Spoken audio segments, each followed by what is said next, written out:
Hi, this is Seraph AP, and I'm about to show you a cool little flourish that I developed good 15 years ago back in high school. Now, this is the first YouTube video that I have ever done, so I do apologize for any weird camera angles or bad shots of the cards.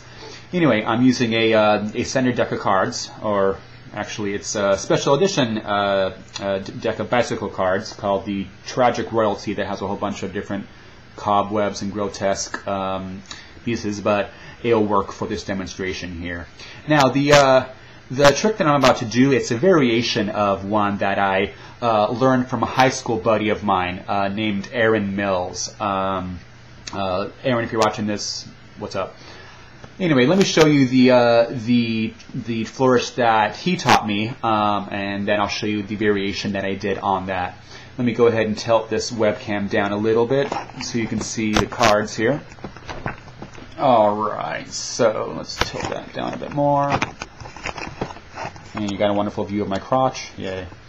Alright, so here we have a deck of cards. On bottom we have the Ace of Spades, and on top we have the 10 of Hearts. So 10 and the Ace.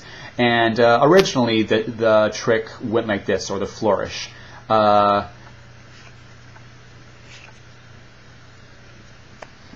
this is a beautiful little flourish just to show off stuff. It doesn't actually change the order of the cards. The Ace is still on the bottom, and the 10 is still on top.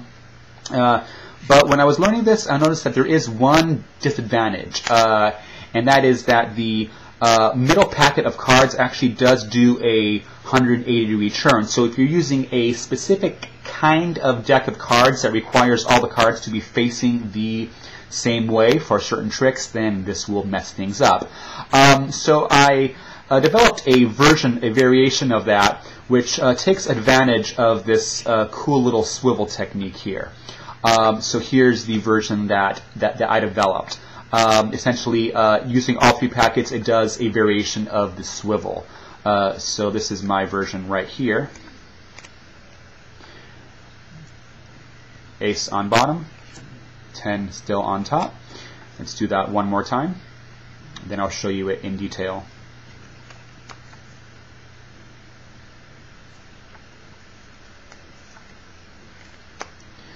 Alright, let's go ahead and show it from my point of view, and I'll go ahead and show you how it's done. Alright, I'm balancing the webcam on my knees here, so I apologize for any really weird shots. Alright, so here's it again at standard speed.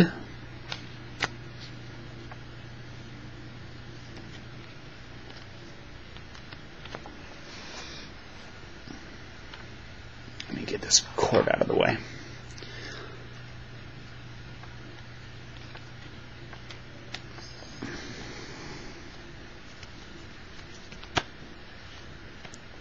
Alright, now let's look at this in a little bit more detail here. So I'll start off with the cards in your dominant hand, which in this case the right hand, and hold them in a claw style grip. Now I want you first to go ahead and peel off and break off about a third of the cards into its own little packet. Now we're going to go ahead and swivel this packet around your right thumb, using it as a fulcrum, and then let it drop into your left hand. Now we're going to do the same again with some of the other cards. We're going to break the remaining cards in half, so we have 3 packets now, and we're going to now grab onto this bottom packet here, which was the middle packet, and now take what was the bottom packet and is now the middle, and swivel it again so it falls into the left hand. Alright, and then finally, we're going to be doing one more swivel with this remaining packet here, but we're going to be swiveling it off of the left thumb so it falls down, and then just drop the remaining packet on top. So once again, Ace is on the bottom, and the 10 is on the top, and all the cards are facing the same way. So I'll do it again. Break off a packet, swivel it,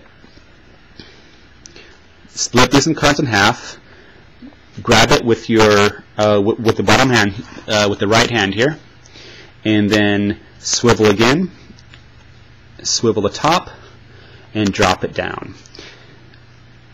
If you notice here, when you're doing this part, as soon as you're done with the swivel, the cards already should be in the right position to do the third swivel pretty much instantaneously.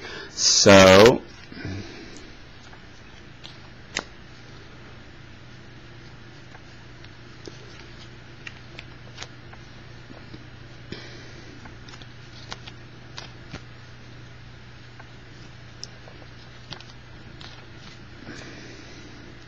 ace and 10. Let's do one more shot from what someone watching you would be saying, if I can get the webcam to balance on here. All right. Tilt it down a little bit. Whoops, webcam malfunction here. All right, here we go.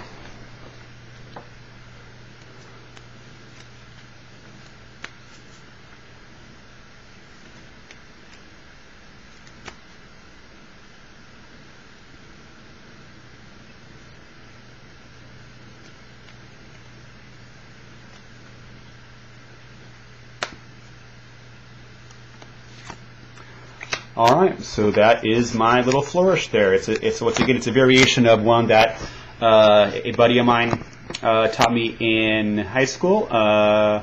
If you have seen this trick done before, definitely let me know if it's got an official name. I'd like to know.